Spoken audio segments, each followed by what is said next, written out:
Hi, everyone. Thank you. Welcome. It's an honor to have Jerry Davis with us, who is a distinguished professor at the RAS at the Business School. My name is Ram Mahalingam. I'm the director for the Barger Leadership Institute. So we started a leadership speaker series, and Jerry is the second speaker of the series. It's always fun to introduce Jerry because he has so many stories to tell about a lot of people, and I have so many stories to tell about him. But I'm going to be a nice man today. I'm going to be very brief and to the point, just highlighting what he has done. The most important part is he has something common with you all. He's also a product of University of Michigan. He went to undergrad here. He got his undergraduate degree from University of Michigan in psychology, then moved to sociology, got his PhD from Stanford University. So that was the last for psychology, but I'm glad to have him back here. He is currently Associate Dean for Business+Impact. He's also the Gilbert Whitaker Professor of Business Administration at the RAS and also Professor of Sociology. Jerry has a wide range of research interest. I was trying to look at how to summarize it. Then I looked at the list of keywords he put in his resume. It was easier to follow. His research interests look at finance and society, corporate governance, corporate social responsibility, organizational theory, globalization, and social movements. These are all big questions. He's always interested in big questions and also very provocative in the way we should think about those questions, which I always find reading him, learning from him every time I read anything he has written, or his talks are always provocative. I hope you also enjoy that experience. He has published more than over 100 journal articles, books together. It's really quite amazing list of things he has accomplished. He has won several awards for teaching, mentoring, and research. Two things are important. One is award for teaching in excellence, which is an important award from the RAS. Then he also received from Rackham Distinguished Graduate Mentoring Award, which comes across the universities, considered as one of the best mentors. So these are all important to me because mentors played a very important role in making me who I am. So I always respect them for this, and that's an important thing. So I welcome Jerry to enlighten us this evening. So welcome, and welcome to BLI. Oh, thank you. Thank you. I have to thank Ram for inviting me here because it was such a kind invitation. I love the Barger Leadership Institute. I love all of the Barger family, like my own. And I just love what this initiative is all about. And I'm also super excited to see Richard H. Price here, the founder of BLI, the founder of Organization Studies, and the guy that got me into this business. Because when I graduated from college as a philosophy and psychology major, I was clearly unemployable and aimless and adrift on an ocean of anomie. And one man was willing to give me a chance, teach me how to do research, to do interviews and surveys, set me right, and most importantly of all, lie about my talents on letters of recommendation when I applied to graduate schools. Also, he claimed I was a great sailor and a pole vaulter, and so thanks to Rick, I was able. So thank you for being here. I will try to keep you awake for at least the first 15 minutes, and we'll see how that goes. I like starting with this picture because it's such a classic, iconic Detroit image. This is sort of Diego Rivera's famous paintings at the DIA, and this section is a bunch of dudes making engine blocks at the Rouge plant. And the Rouge plant plays a very important part in my personal mythology, and you're going to be forced to sit through a minute or two about why that is. But to me, this has a higher than average amount of meaning. I think it's a pretty good place to start with thinking about what is the future in the world of work. I think all talk should answer this question at the start. Who is this guy, and should we listen to him? So like many of you, I attended the University of Michigan. Unlike you smart people, I majored in philosophy and psychology, which my mom called pre-unemployment. That was true, but thankfully Rick pulled me out of the morass, got me out of the gutter, and got me into a reasonable graduate school. So I got a PhD in business, which is the actual thing that exists. It seems unlikely, and it is not. We did not study stenography, in case you were wondering. Then I did a postdoc at Trump University. That was just a test to see if any of you have a sense of humor, because that is the funniest idea. Like a postdoc at... Okay, you're going to have to mull that one, because I'm going to take it down. I went off and taught at Northwestern University for 4 years, which was great. Columbia University for 4 years, and it was horrible. And then I came back here, so just don't go there. And I came back here in 1998 as a professor of management, and I've been here ever since, and it's been magical. So I wanted to ask you to mull something at your table for 3 minutes, which is, if you were under the age of 25, answer this question. If you're over the age of 25, maybe you should think about some younger person, like what career advice at this moment in time, knowing what you know about the world, like what career advice would you give to somebody who's 18 years old and like heading off into the world? All right, take 3 minutes for this, and I want to hear the best answer from each table. Okay, go.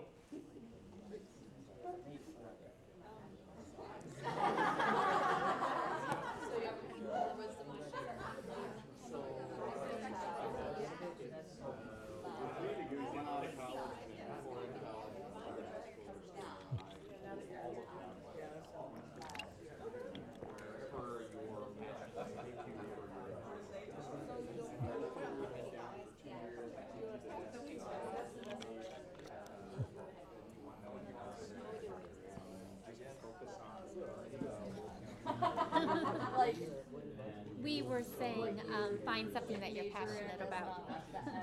Like chocolate? Sure. Making Like a philosophy. chocolate. Oh my gosh. But on the other hand, I'm thinking 18 years old, they probably haven't formed. They're still molding. And yet they're making surprisingly expensive choices, like what to major in. Yeah, yeah.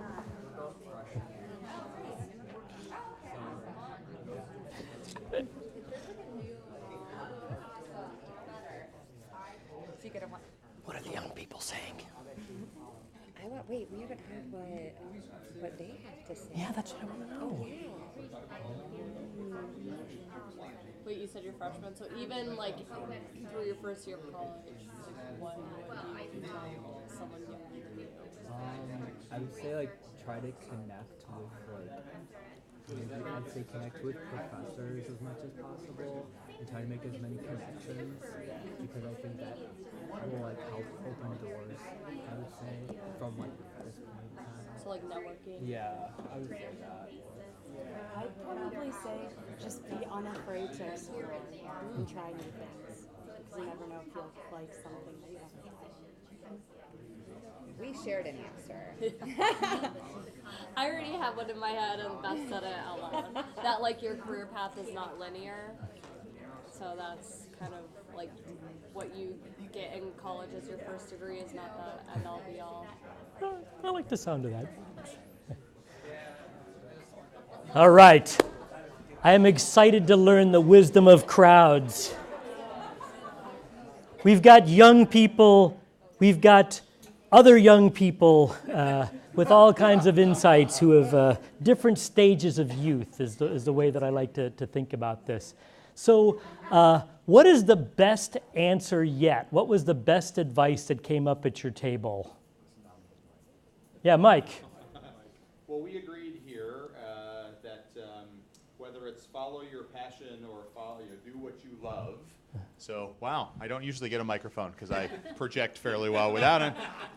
So you follow your passion, do what you love, and the piece that I added was when you do find yourself doing something you're passionate about or something you love, go at it for a couple of years with all the energy you've got, with the intention of being the very best learner and teammate that you can be.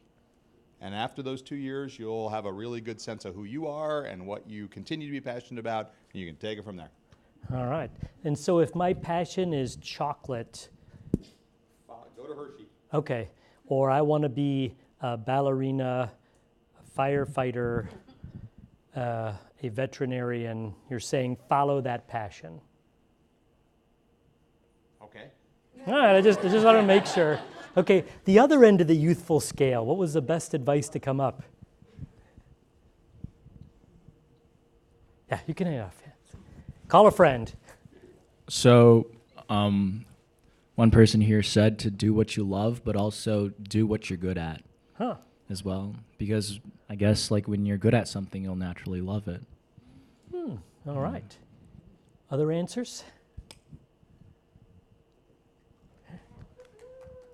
Yeah, so we also talk about like doing something you're interested in, but we also talk about having it to be the overlap of what the world need and what you're interested in, so that you can, meet the need of the world at the same time you do something you love. So I just want to say, mad props for that. Thank you. All right. Be of service. I like the sound of that. Do what you love, be of service. Nobody mentioned Python and SQL.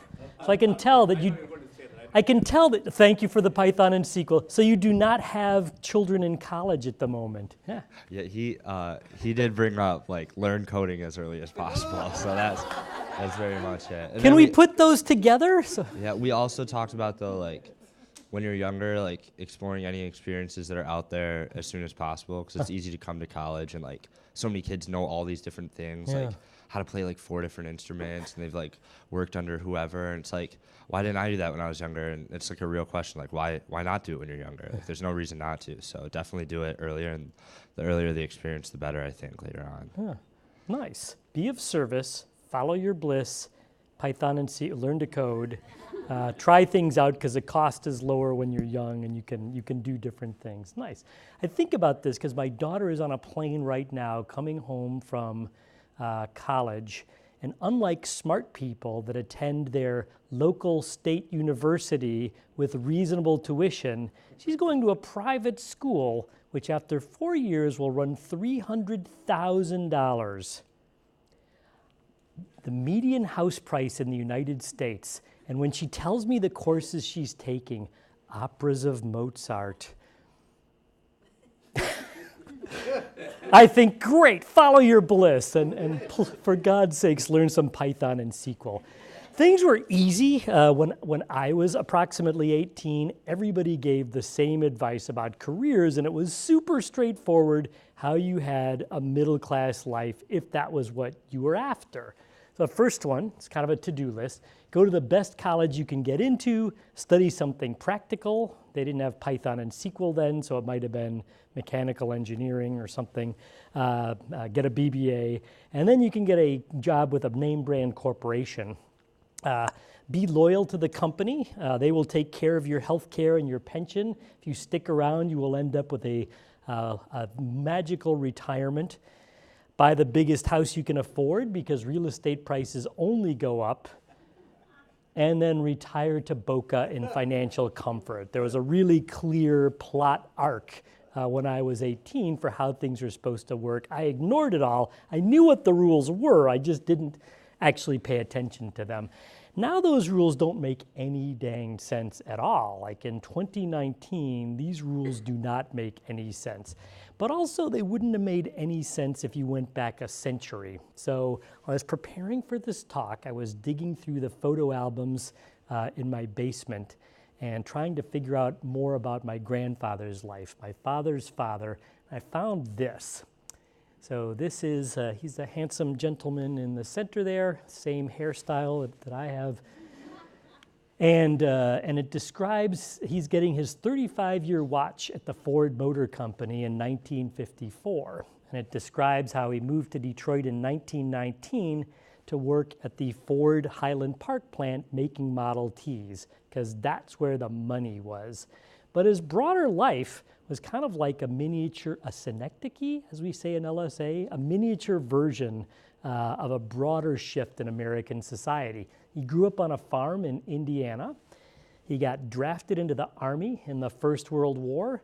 And when he got out in 1919, instead of heading back to the farm, he said, screw you guys, I'm going to Detroit to make Model Ts. And he ended up working at the Ford Tri-Motor plant and then the Rouge plant, like Arsenal of Democracy, and he worked there for 50 years until the late 1960s. He had a complete life at the Ford Motor Company, and they took care of everything. He lived in Dearborn in a house with a Ford mortgage built by Ford with Philco appliances. It was like a complete institution organized around this one company. It might not have seemed like a great idea 110 years ago to move to Detroit to make your fortune. It did in 1919, and 20 years ago, that would have been a terrible idea. So there is really no generic good advice around this. Follow your bliss for him meant not going back to the farm, but the chocolate and Python options were a little bit different when he did that. In some sense, I'm an amateur sociologist, and I apologize for anybody who's not. But my favorite sociologist, one of my favorite sociologists is C. Wright Mills, and he describes what is the point of sociology? What do you try to accomplish with social theory? So the sociological imagination enables us to grasp history and biography and the relations between the two within society. So the idea is you take the big tectonic shifts out there in the world, big shifts like globalization, industrialization, urbanization, and then you sort of connect them with your personal biography, the choices made available to you in the context of social structures. And to me, that's a pretty good defining feature of sociology. That's the way that I try to do my own work, is fit the choices that we have into these bigger societal changes. What I want to do in our time together is to provide some big picture historical and social context on the future of work, and then, because it's a leadership institute, say at least two things about leadership before the end of our time together. So the overview, in case, like me, if you eat carbohydrates at 6 o'clock, you fall asleep within 20 minutes. So for those about to fall asleep, big overview, the shift from a manufacturing to a service economy has had a big effect on the nature of employment. Traditional long-term employers are almost entirely gone. It's hard for us tenured college professors to appreciate that, but in the real world, that system is gone. America's employer-centered system of benefits provision, like healthcare and retirement, is really misaligned with trends in the nature of employment. That's part of the reason why we're seeing these big sort of grinding gears in America. Technology increasingly enables short-term employment at all levels of skill, driving somebody to the airport for the Uber, or lithotripsy and reading x-rays, so all levels of skill. And the Uberization of work creates big challenges, both for policy and for people trying to navigate the world of work. And the role of leaders is going to look very different because of this. The role of leaders in a disaggregated world looks really different than in the world of, say, the Ford Motor Company. Okay, so when I thought about when I took psychology classes with Arnie Tannenbaum in 1982, this is what we thought work looked like especially in Michigan. This is the prototype. Work was a giant bureaucracy where you were physically and metaphorically trapped in the gears of a corporate system, which I kind of love that image. Daniel Bell published a book in 1973 that popularized the term post-industrialism. And what he said at the time was a majority of the labor force is no longer engaged in agriculture or manufacturing, but in services. That was a defining feature of post-industrialism. When he published this book, there was only one country on earth that was post-industrial by this definition, which is the United States. Every other country in the world was primarily agriculture, mineral extraction or oil extraction, or manufacturing for Europe and East Asia. U.S. was the only primarily service-based economy in 1973. And so we were at the vanguard of this weird coming trend in service-based employment. Today, the U.S. is also at the far end of post-industrialism because nobody actually works making or growing stuff anymore in the U.S. So manufacturing employment's increasingly rare. This is the very latest statistics from the Bureau of Labor Statistics describing the proportion of the non-government labor force or non-farm labor force in manufacturing, retail, and federal government employment going back to 1939 and all the way up to last month. So the brown line on top shows the proportion in manufacturing. So there was a bit of a blip for the Second World War, and then it dropped down at the end of the war, and then basically a continuous downward sloping line where the proportion of people actually making stuff drops lower and lower, and now we're down to about 8% overall. Federal government employment, the proportion peaked around 1952 and has been declining ever since. I want to emphasize this. Next time you want to have fights at Thanksgiving with your crazy uncles, this number has been declining continuously since 1952. The proportion of people working at the federal government goes down, down, down. It has not changed since 1998, the absolute number, and the proportion keeps going down. So what this means in practice is that whenever anybody tells you the federal government is growing out of control, what they're actually saying is, I want to take away your Medicare and Social Security. Anyone that talks about bloated government growing out of control, that means they don't know what the facts are and they want to take away your Social Security. You're welcome for that political lesson. The weirdest thing here, I think, is that retail employment has been like Uller's constant. It's been 10 to 12% forever. All those innovations in society, the same number of people are working at Hot Topic and Forever 21, Sephora? I don't know where the people are working, but it's kind of weird how much that's been pretty stable. Yeah, you had a question? Yeah, the federal government, is that just direct employee or just anybody, even contractor that is doing government? No, that is direct federal government employment. It does include the post office. It does not include Lockheed Martin, which gets almost all their revenues from the federal government. In fact, Lockheed Martin gets more revenues from the federal government than the Departments of Energy and Justice combined. Blackwater probably gets more than, well, yeah. So the government has turned into Nike. They hire contractors to do a lot of their core work anymore. Actual federal government employment, that's pretty tiny. That's where unions continue to live. One of the things that's gone along with this is that the biggest employers in the US look really different than they did when I was Ram's age back in the 1700s. So biggest employers shifted from manufacturing to retail and other services. So these are the 10 largest corporate employers in the US. In 1960, it's GM, AT&T, Ford, GE, US Steel, and so on. The red ones are manufacturing. Fast forward to 1980, it's basically all of the same companies. They were career employers that were going to last a really long time, and two of them are in Detroit. This is not accidental. There was a reason why people were moving to Detroit for opportunity, because very large scale, well-compensated employers were there. Fast forward to 2010, and it's all service. In fact, by 2010, 9 of the 12 biggest employers in the US were retail. Walmart now employs more Americans than the 12 largest manufacturers combined. So when you think work, don't think General Motors, think Walmart. That is where America works, is in retail, at least if they're working for a corporate employer. This is kind of a sad miniature cross-section of this. So this is global employment at General Motors from 1923 till 2017. I spent a surprisingly long time looking up Moody's manuals in the library to put this together. So I just want you to enjoy this chart, because this took a lot of damn work. But the thing was that for most of the 20th century, your expectation would be firms get bigger and bigger and bigger. They grow without limit. This is like, I don't know, my college years. GM was still about nearly 1 million people working there. And that has sort of fallen off a cliff. They're currently at a level where they have about as many employees today as they did in 1924, which seems crazy. So when you think giant corporation, it may not be General Motors. That accounts for a lot of what's going on in sort of the Detroit economy.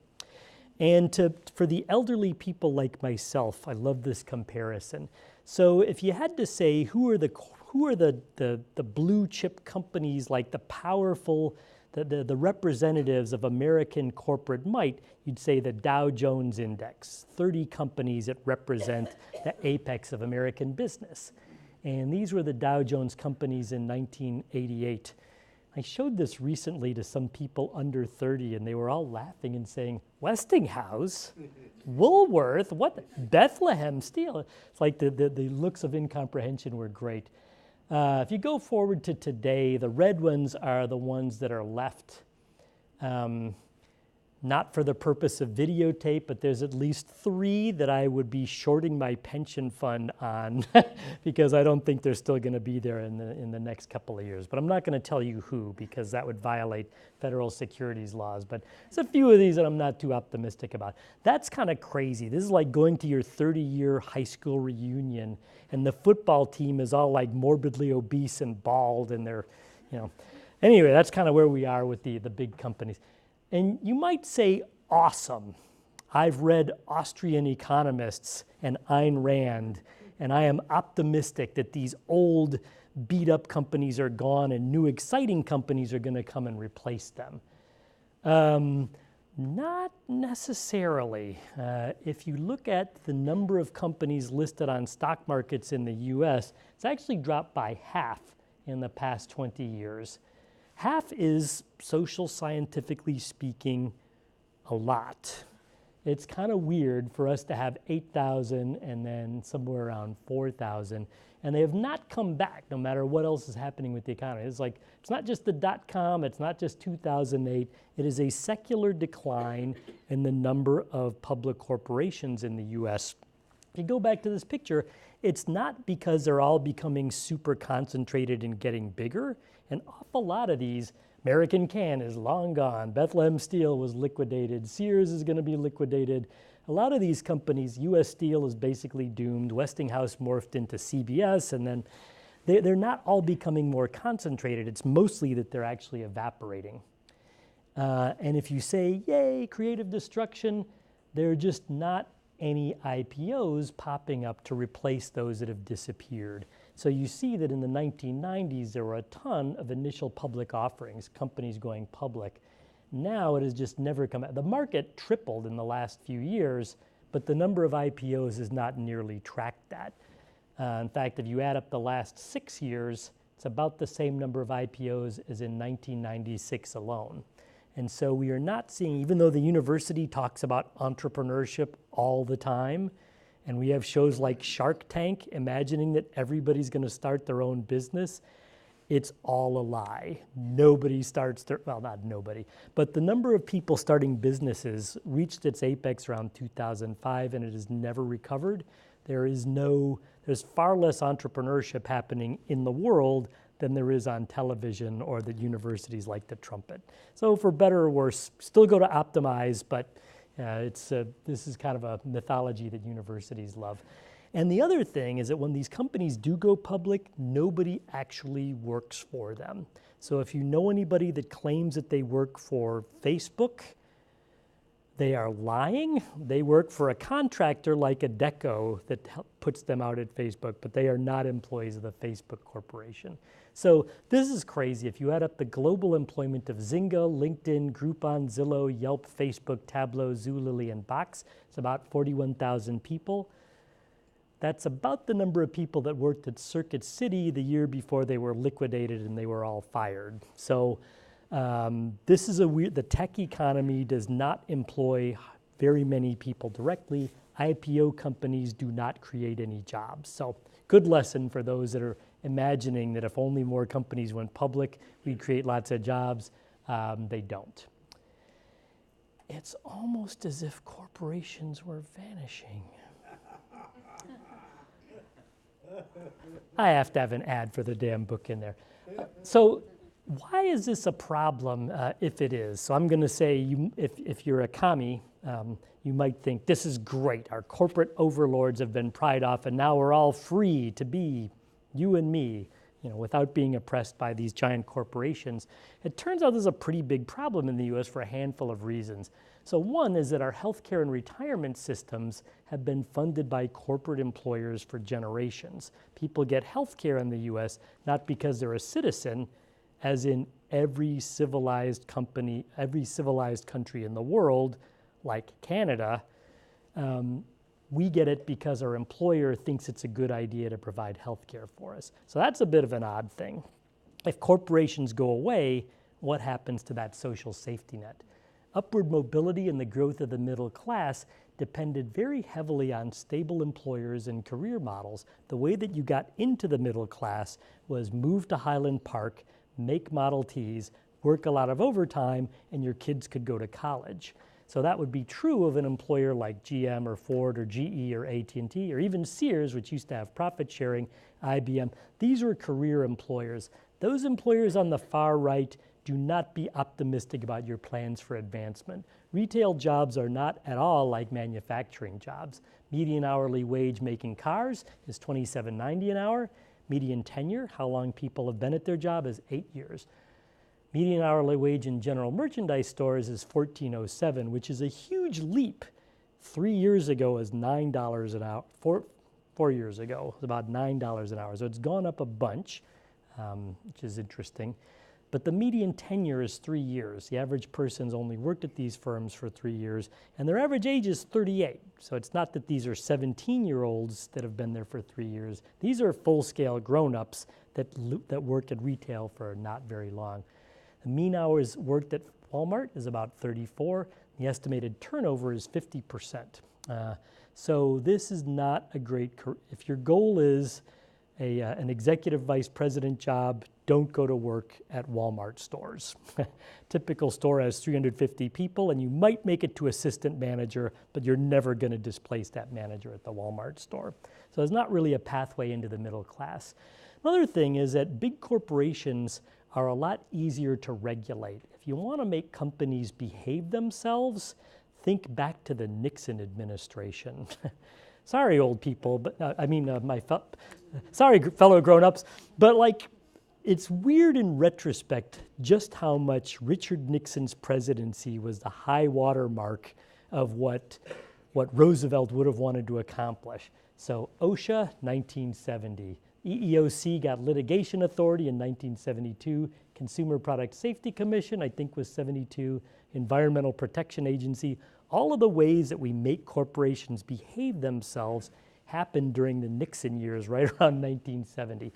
It's easy to regulate a GM to make them behave themselves. It's really hard to regulate an ecosystem of a whole lot of startups and self-employed people. So it gives us some more handholds for guiding these things. Shrinking stock market is a bad thing when there's fewer options for college and retirement savings.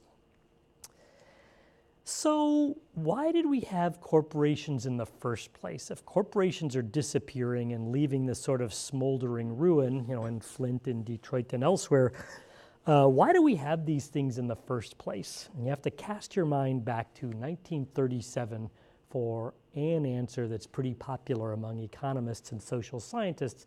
So Ronald Coase published this article in 1937 called The Nature of the Firm. And he got a Nobel Prize. He published 2 articles in his life, and then he got a Nobel Prize. So if there's any junior faculty, 2 articles can be enough to get tenure at the University of Chicago. So yeah, there's still time.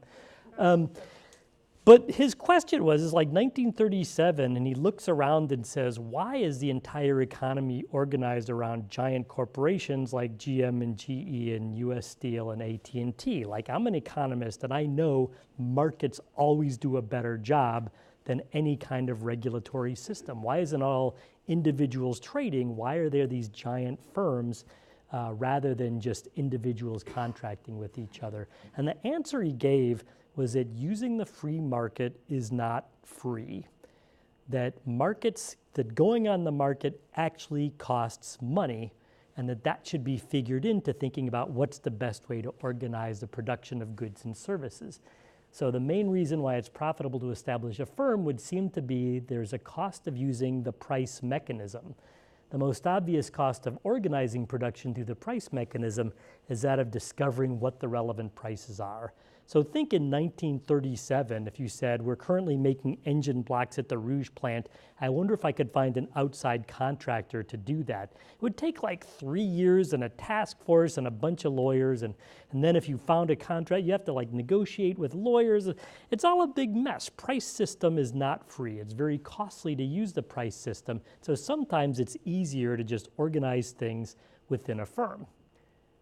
That's why you got the Ford Rouge plant, where the grandfathers both worked for those many, many years, massively vertically integrated, like all the way into the dirt in the soil. So Ford owned the ships and the trains that brought coal from the mines that he owned in Pennsylvania, and oak from the tree farms in northern Michigan, and rubber from the Brazilian plantation called Fordlandia, where he grew rubber trees so that he wouldn't have to rely on suppliers. Just radically vertically integrated all the way back into the dirt. That was the cheapest way to make cars in bulk. But imagine a nightmarish science fiction world where everybody carries with them a tiny supercomputer communicator that allows them to look up prices for everything in the world all day, every day. And they could create contracts with random strangers and track their performance in real time. Imagine this bizarre Black Mirror-like world where everyone is always connected and can find stuff out. This hellscape is upon us. And it's a hellscape if you have to teach undergraduates, Rick. You have to be thankful you got out when you did. Because like, ask an undergraduate, how many presidents have been left-handed? It's like 7. What's the formula for kurtosis? Like, why ever teach factual information? Because it's all there on your phone. So anyway, so you were living through this nightmarish Black Mirror episode where all the information's available. I think the answer, if Coase is right, if the problem is the cost of using the market system, and this makes using the market system really cheap, then you get Nikeification, the pervasive outsourcing of the production and distribution of goods and services. As you all know, Nike doesn't make anything. They're somewhere in Beaverton, Oregon.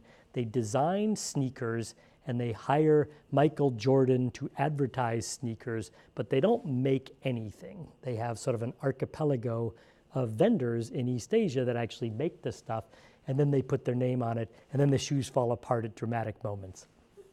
Sorry. That only happened that one time, but it was super memorable.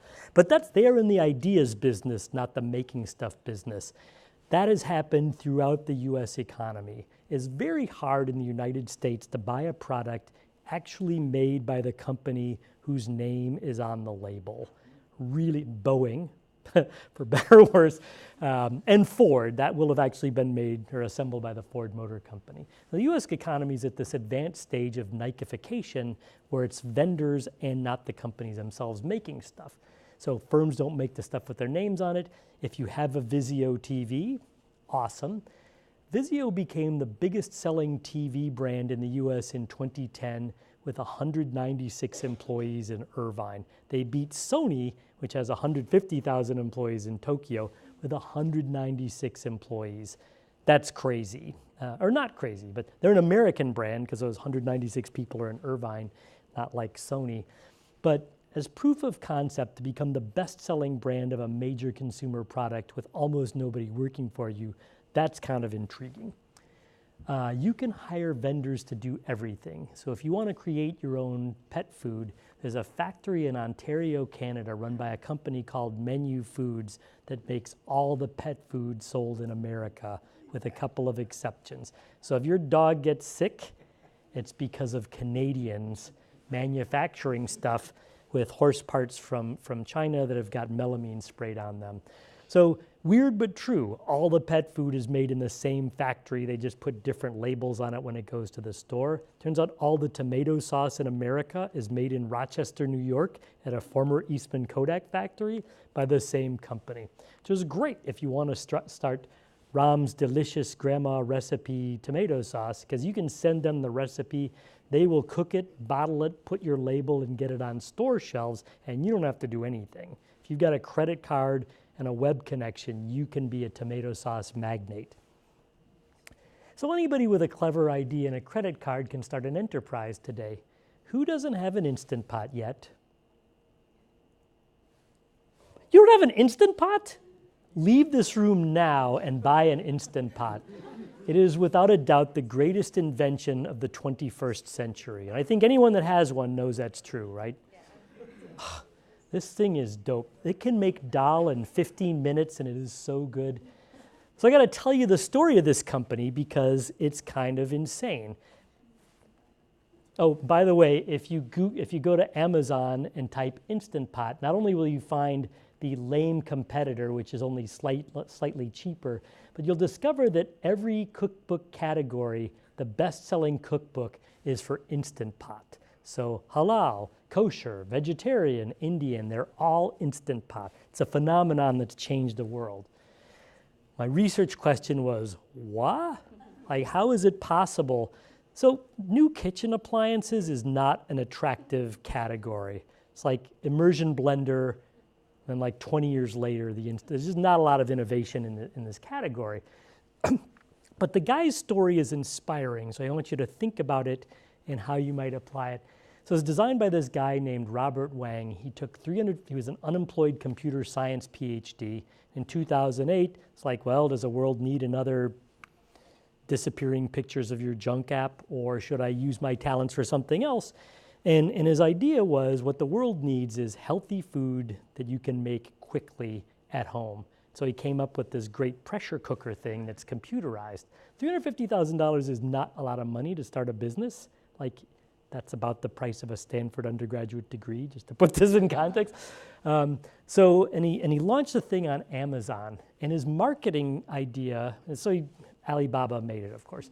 The marketing consisted of sending Instant Pots to 200 food bloggers and cookbook authors and paying attention to his Amazon reviews. He claims to have read every review. There's like at least 60,000 reviews. He reads those and changes the product in response to what people say. Like, that's his consumer research. The distribution was getting a listing on Fulfilled by Amazon to pick the stuff up at the dock and get it to customers. 2018, it sold 300,000 of these on Prime Day. The category overall sells $300 million a year. So he has created a $300 million category.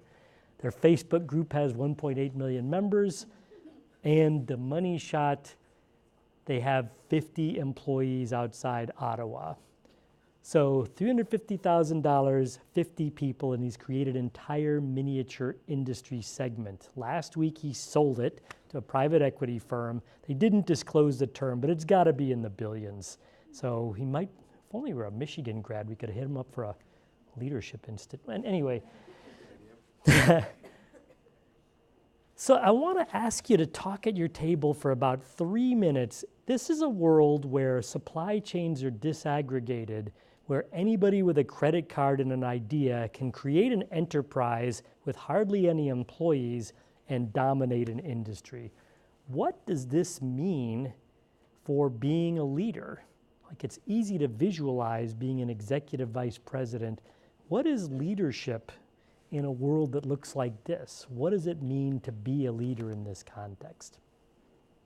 All right, going for ambiguous, but you have 3 minutes, and I want the best 3 answers.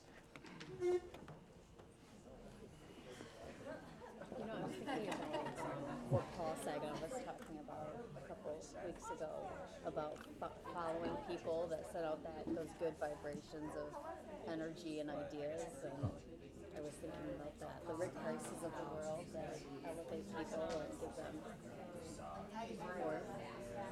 You become more like a facilitator. The whole idea is what kind of leader you will be in this situation. You have to listen. Even the servant leadership model has to be rethink for this particular context.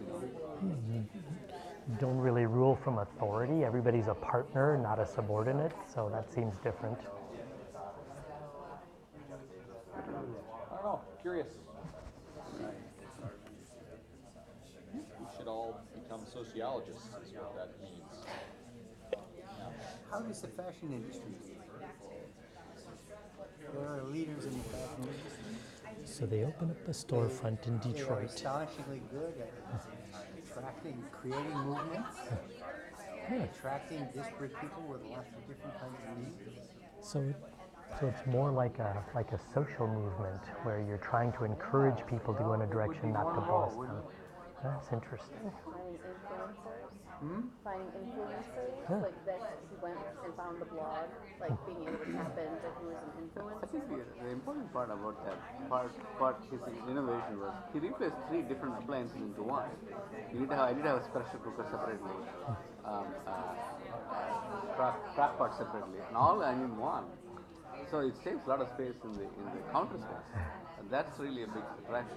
Indian families all own like Yeah, 5. I still have all 3 separately. I was like, I still don't want to buy it, but they always say you can save space. So why you're having 3? No, but Indian families will buy 3, like one for rice, one for dal, one for chana masala or something. A meat, one for meat separately. The cooking. Rick, you like the speed of how he implemented. You guys are quiet.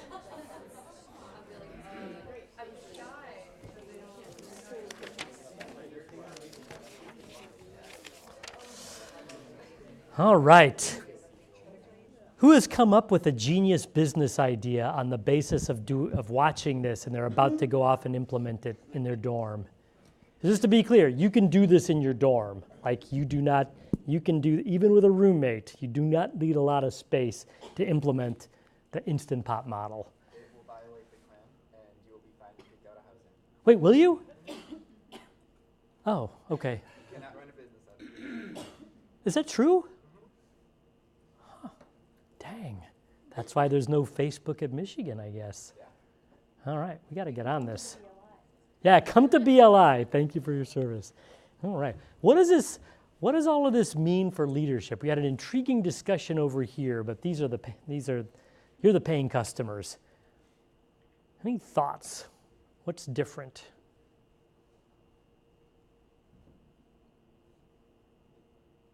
Prego. You sort of just have to shoot your shot regardless. Just take a risk, break a leg. All right. Yeah, please. I'm saying it now. I didn't talk in the group, but a lot of what you had already mentioned, there's no path, and so regardless as if you're a business leader, whatever you're going into, I know that's something I talk about with a lot of my friends. Like the goal for a lot of us is we just want to live a comfortable life and have a family.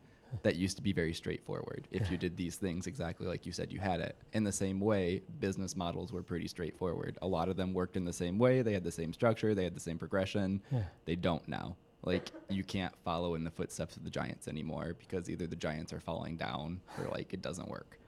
Yeah, so we're kind of clueless about there is no recipe for success. There's examples of people who have succeeded we can't necessarily back into, and now here's the theory from that. So Rick was saying at this table that maybe leading these feels more like leading a social movement rather than being the boss. So what's different about a social movement is you don't get to boss people around. Like, how do you get 500,000 women to show up in Washington, D.C. on January 21st, 2017 wearing pink hats? It's not because you pay them. It's not because you're the boss. They are motivated to join that enterprise. So getting people to join the social movement's more like persuasion and less like authority. It's like leading without authority. You're not working with subordinates, you're working with partners. Even if that person is the partner who's carrying your luggage, they're nonetheless partners. So in some sense, it's on a bit more of an equal scale, like they're all partners. And that's a different style than being the boss and barking out commands. It's very different from being in the New York real estate business in a family-owned enterprise, I'm gonna say. That just came to mind. I don't know where that was coming from. Okay, this is the dark and morose part. It's been happy so far, but here's where it gets a little bit weird. So the stuff that I've been talking about so far, it's like ordering dog food from Ontario or tomato sauce from Rochester or screens from Taiwan. And those are pretty easy to order online, and that's kind of easy to visualize. If I want to start an enterprise where actual people have to show up and do the work, how do I do that without actually hiring them as employees? And if you've ever been to a Home Depot, particularly on the West Coast between 6 and 9 a.m., you'll see this really intriguing thing that happens, which you'll see groups of young men hanging around in the corner of the parking lot. And if you've never seen this before, you think, religious cult, Pokemon Go, drug deal? I don't know why are all these guys hanging around? And the answer is then you see someone show up with like a pickup truck and they say, all right, today I'm building a garage. I need a cement mixer and I'm paying $80 for the day. I need a carpenter, I'm paying $90 for that. I need a roofer, that's $125 for the day. And it is a spot market for labor where you hire people to do one day's worth of work. They all jump in the truck, you go to the job site, they do the work, you bring them back to the Home Depot parking lot and you pay them cash. And you do not deduct Social Security and you do not write up a Form 1099 for this work. It's a little more casual than that. And vast parts of the economy have a feel a lot like that. This is sort of the gig economy before anyone thought it was cool enough to call a gig. This was informal labor in bulk. That was a background to this cartoon, which is the funniest thing ever published in the New Yorker.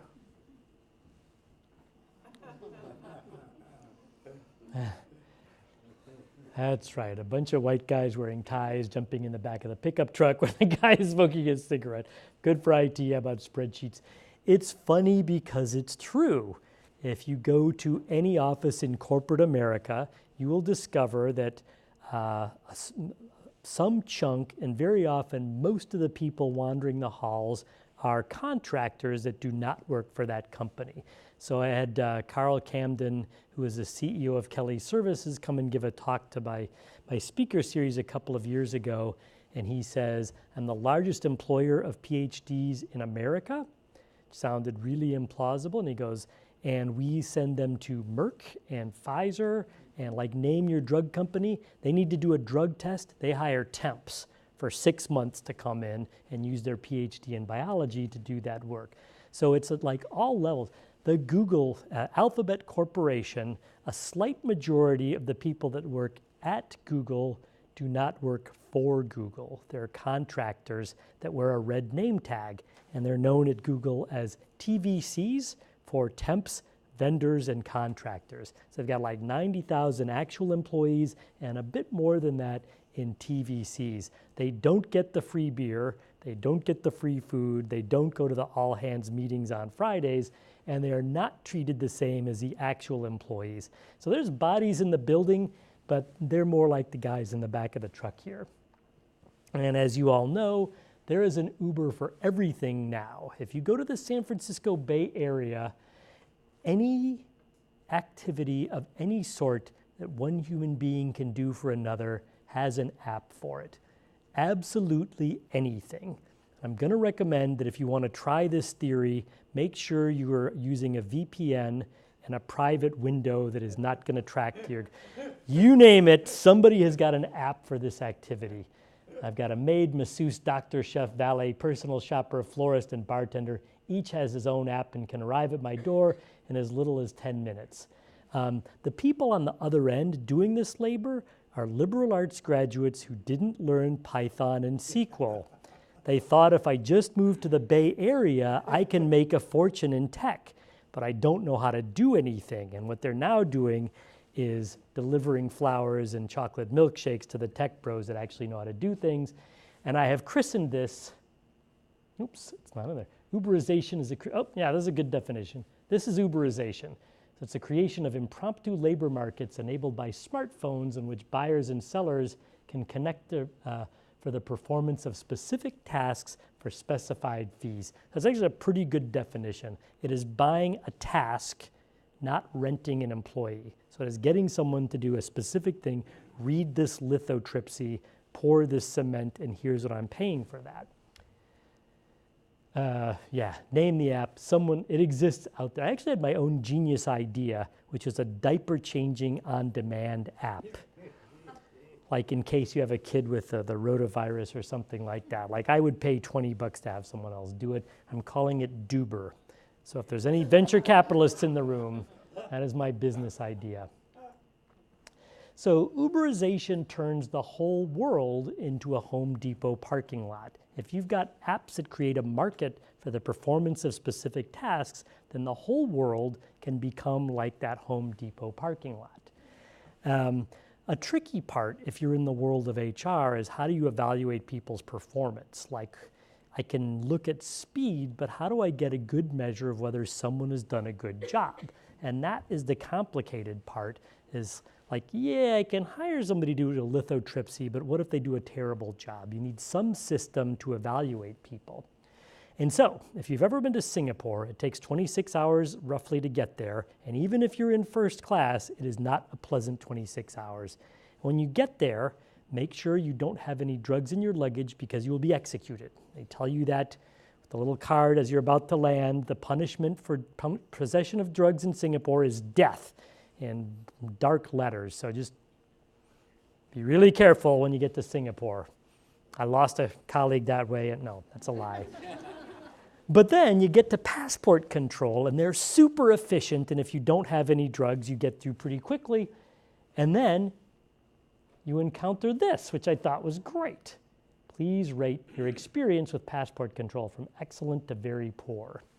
And if you've been flying for 26 hours, you've probably had a lot of beverages, and so you go off to wash your hands, step into the restroom, and you get the same thing, which I thought was kind of great in any number of ways. First is they have a picture. This is like Adam Grant kind of thing, where you want to see the beneficiary. So this happy-looking gentleman, Wang Cheng, is there, and you rate their toilet, and they point out that this screen is sanitized regularly, which is like reassuring until I walked out and realized that monthly would count as regularly. So it is possible to measure people's performance without having someone stand over them and like a boss to watch how are they actually doing that job.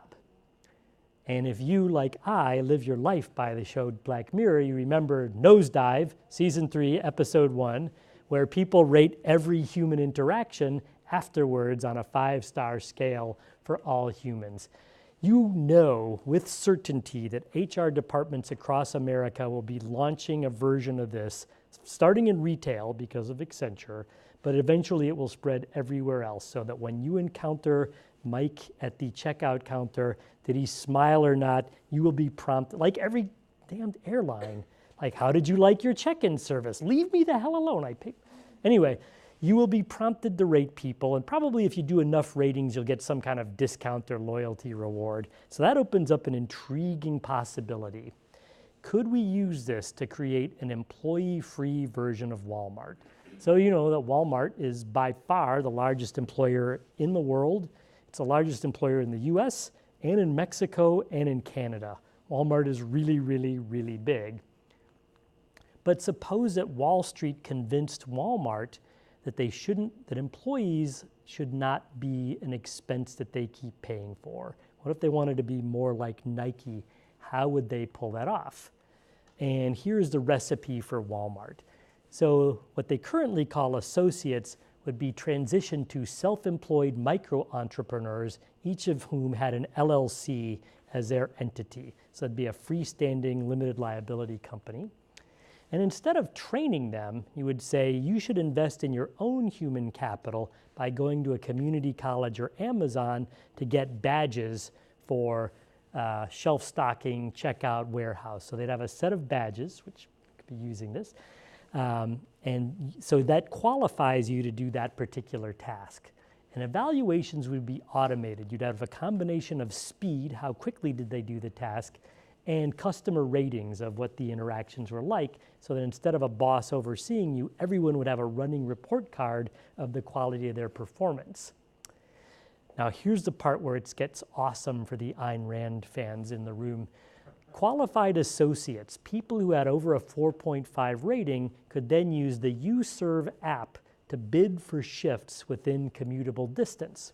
So you would open up your phone and say, I want to work on Thursday, Friday, and Saturday. Thursday and Friday during the day, Saturday from 6 p.m. to midnight, and then you would see what are all of the shifts available on things that you're qualified for, and you would put in a bid. And presumably, Thursday, everyone wants to work Thursday, so you're bidding $4 an hour. Saturday night, nobody wants to work, so you're getting surge pricing. So instead of being stuck with one socialistic wage all day, every day, the wage would vary from day to day and shift to shift according to larger market conditions. And because this is America, this is going to work. Be your own boss, choose your own hours, codependent no more. Why is this not going to work? It could be that the answer is it is going to work, but why will this not work? Prego. I have a question. Yeah. Do you see China's kind of developing social rating system as a prototype for this? Yes. Highly familiar. We're getting it too. Equifax already does that. It's just done by a private company rather than a government. But Equifax is linking your pay records, your credit report, and your social media accounts. It just hasn't become public yet. Oh, sorry to bum you out. All right. So does this mean that this is going to work? Like, what is standing in the way of this? Yeah, please. I feel like this comes with an entrepreneurial mindset for like every worker. Yeah. Meaning that like they have to be ambitious enough to be like fighting and bidding for these positions rather than going somewhere else where they can just do a job Huh. the same as before. Yeah. So I feel like maybe that would be the error in it, and then would be where like a lot of the people would fall out, where they would still need these LLCs now to come in and work, but they wouldn't be even available anymore because they've gone somewhere else. Huh. Yeah, so you're imagining some, like Target still has full-time employees with shifts and bosses and a corporate culture, and people would preferentially go to work at Target. Yes, completely. Okay, yeah, please. I was going to add on to that, like stability and loyalty. Yeah. I think people value that as well. Yeah, so I do want to be clear, this is a vision of hell for labor, like especially in the United States, given our healthcare system and our retirement system. Like this is, given our current social safety net, if you work in this system and you break your leg on the way to work, you will end up living in your car and your kids will get taken from you. But man, those stores are going to be cheap. I mean, think how you could roll back. If you could squeeze wages down like this, everyone would shop there. Who's going to keep going to Target with their happy employees when you could go to this hellscape Walmart where the prices are really, really low? Which sounds cynical, but that's the way we all shop at this moment is, oh, that is really cheap. It was made by child slave labor, but dang, that was a bargain price there. So cynical, but the fact that it would be evil doesn't mean that it won't happen. that would be kind of my thought. So I hate to say this because thank you for being in organization studies, because when I've described this to the BBA students, there's always a few in the room that say, this is genius. I'm doing this tomorrow. Oh my gosh, why shouldn't wages change like over the week? That is so inefficient to pay people the same every hour. Yes, just as you took a bite, now I call on you.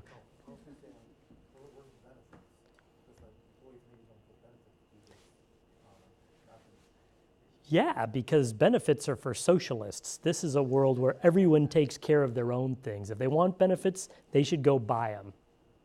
Yeah, this isn't Canada. What happens to the growing population of people with low ratings that can't get it back up? Yeah. So they're at the Home Depot parking lot for the less regulated version of this. Or they're selling their kidneys to rich people that need them. Yeah, I mean, there's precedent in history for the dark things, so. Okay, now when it gets happy. Oh, shit, I forgot to put the happy ending in here. So I think a lot about what are the policy implications, like what happens if my job gets Uberized, like if my job turns into the radiologist who's on call on Skype, in Kansas because I can't afford to live in Detroit or whatever. My job gets Uberized. Can I go be a welder at the Rouge? And I like this question because whenever policymakers are asked, what do we do in response to these major changes in technology, and they always say, become a welder. Everybody needs welders. That's one of those jobs that the world, you always need welders and mechanics and plumbers. So just learn to weld, go to work at the Rouge plant where my grandfather worked those many years ago.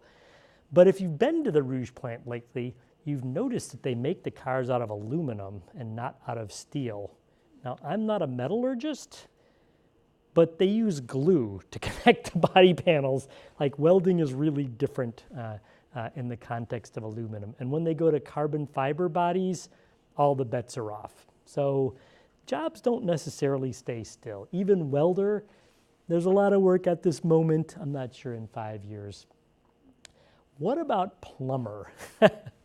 So there's always going to be a need for plumbers out there. And the answer is yes and no. You're not going to automate it out of existence.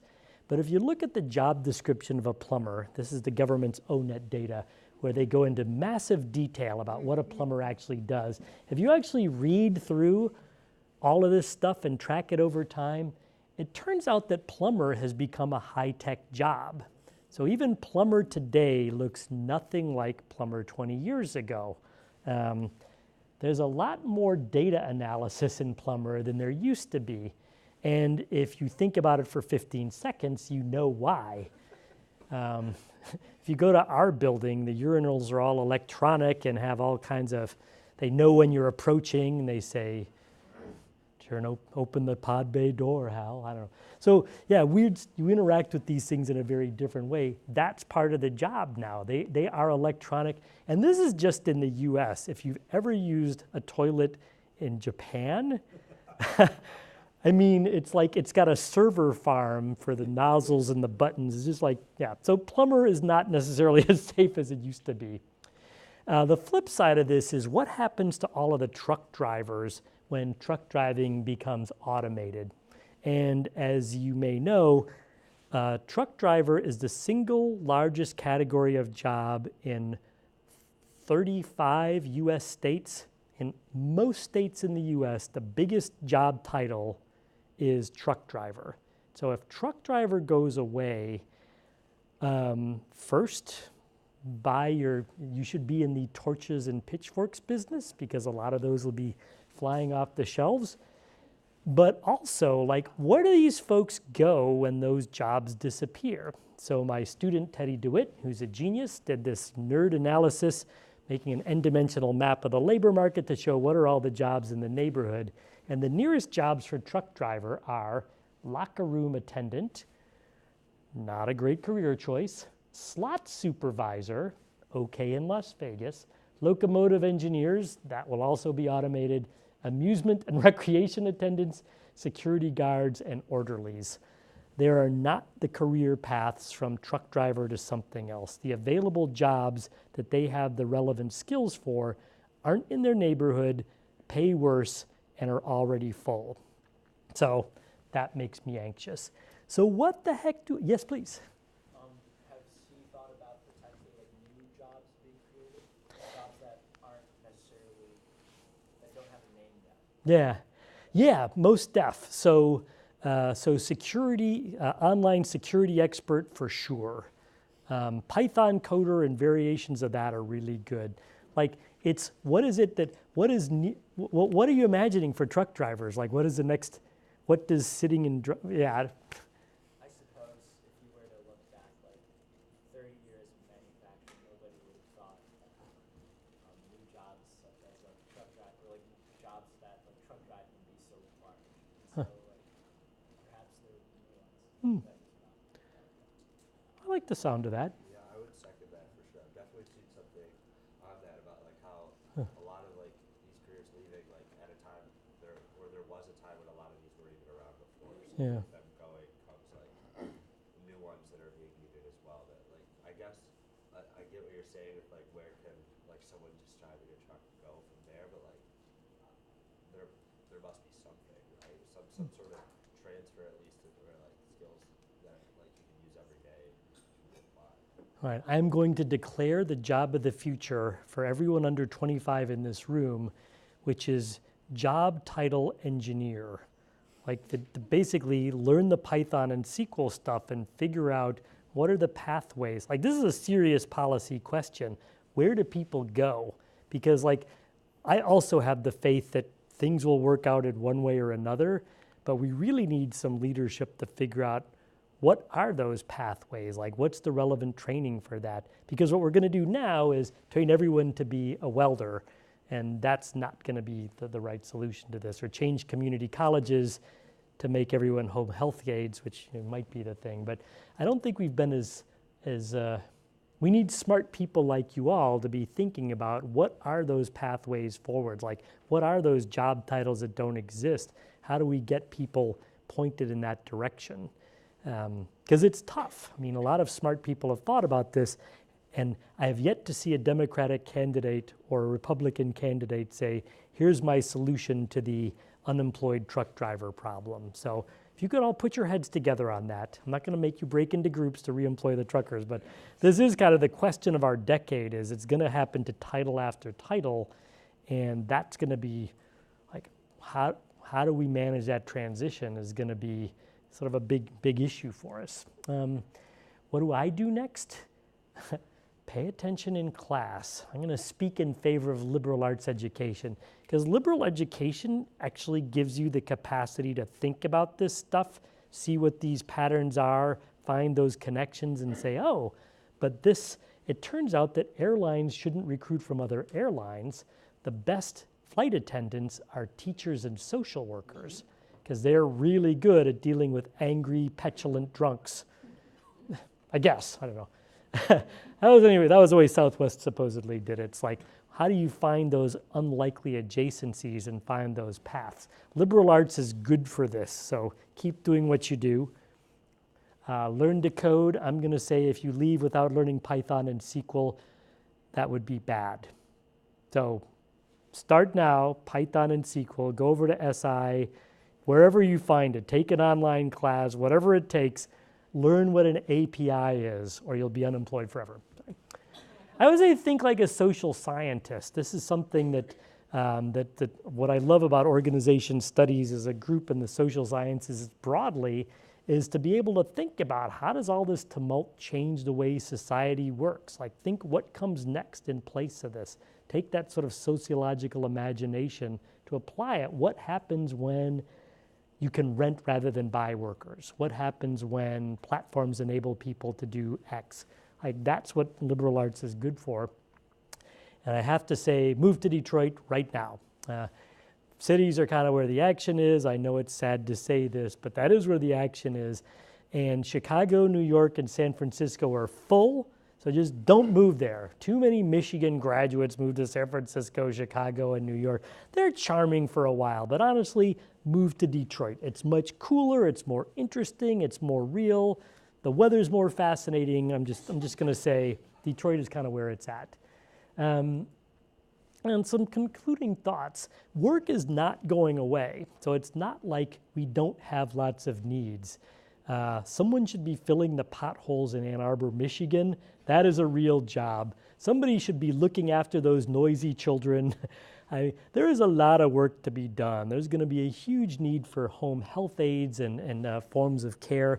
Like, there's a lot of work to be done. And so work isn't going to disappear, but jobs, organizing it as long-term employment with a particular place, that can disappear. And that's what's sort of weird and different for us, thinking in terms of tasks instead of jobs. I'd also say the categories we use to map the world of employment are out of date. And so when you go on your next visit to Detroit, I'm going to recommend this Saturday, stop by the Detroit Institute of Arts and see this painting. It's by Fernand Léger. It's in the modern section, one room over from the Diego Rivera murals. I love this painting because I think it's a metaphor for everything important in the world. For our purposes, the metaphor is this. This is called Woman with Flower. What you've got is an outline of this woman's face, and you got a necklace and a shawl and kind of a dress and this weird jaggedy looking flower, a really complicated pattern. And then you've got these very simple color blocks in red, green, blue, a yellow. You've got these very simple blocks that are mismatched with this very complicated pattern. And I think that's kind of a metaphor for our understanding of the way the economy works and how policy thinks about the economy and employment. We imagine a world of very simple categories like corporation and employee and labor market. And it actually does not map onto the complicated, scary-looking world that we're actually in. So there's a mismatch between the simple categories we use and the very complicated real world that's going on out there. I think public policy is clearly misaligned with today's world of employment. If we had a Danish-style safety net, 83% of all the problems in America would go away tomorrow. So that statistic is just a made-up lie. I just like the way that it sounded complicated. But there's just a clear mismatch between what we want out of employment and what public policy looks like. We need to make public policy that gives people some safety and security in a world of tumultuous employment. So that was my political pitch.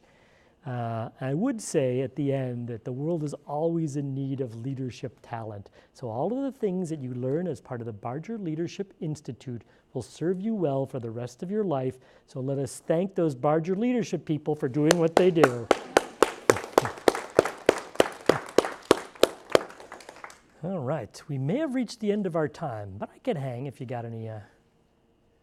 Maybe we have time for a few questions. How does this affect employment at universities, such as staff and faculty? Yeah, the university is like the most bizarre and non-standard. Wait, you're leaving? Mike Barger, you're leaving? Oh, okay. Good to see you. Sorry. Yeah, so that is, we are this weird thing. Like faculty work, like tenure track faculty work is not like any other world out there. Like once you're tenured like me, I cannot be fired unless I rack up a long series of felonies. And even then, it would be tricky. And so for faculty, like tenure track faculty, they live in a world apart. But you're already seeing the Uberization of work for adjunct employment and lecturers. They live in also a really different career track separate from the idealized version of academia. And for university staff, so my dad was on the staff at the University of Michigan for 25 years. And what I learned is the pay is lame, but the benefits are great, and it lasts for a long time. And so in some sense, the university provides some of that sort of warm and welcoming blanket to make your life a bit more stable, with this one little trade-off about the compensation. We're not like everybody else, though. I mean, if you go to Illinois, the state budget is a nightmarish hell, and it's basically it's circling the drain, and they're all doomed. So UIUC, this flagship campus, that is pretty safe. If you go to the directionals of Western, Eastern, Southern, Chicago State, I mean, they will do furloughs for months at a time. They will lay people off. I think we're definitely at the end of a golden era of academic employment, and in large parts of both liberal arts colleges and publicly funded universities, we're definitely going to see a scary consolidation. This is sounding so dark. Let me, how do I put a happier spin on this? But everything will work out in the end. Yeah, please. So you've mentioned Python and SQL. Yeah. What about Mandarin Chinese, for example? Could be useful. I think that in 3 years there will be a Google app that you put in your ear that does instantaneous translation. So if I had to figure how am I going to spend the next 2 years learning Python and SQL or Mandarin, I would go with the Python and SQL. But that's just me. I mean, I might be wrong about that. But so I'm not going to call, I have a progeny. I'm not going to call anyone out, but I will say that my son, for his entire college career, I said, study what you want, but learn Python and SQL, and he never did. And his job now is at a political data firm doing SQL data merges and Python coding. Like, argh. Yeah, like every job, plumber is going to require Python and SQL. So that's like table stakes. That's the cover charge to get in, is knowing at least a little bit of coding. So, yeah, thank you. All right, thank you for staying awake. Sorry for being a bummer. hand to Jerry Davis for enlightening evening. I want to also thank Mary and Beth for organizing the whole thing. Thank you for coming. We'll put you all in our future speaker series email. So we will have we will start in the fall and the winter next year. So we'll have a full-blown year-long speaker series. Thank you for coming. Have a good evening.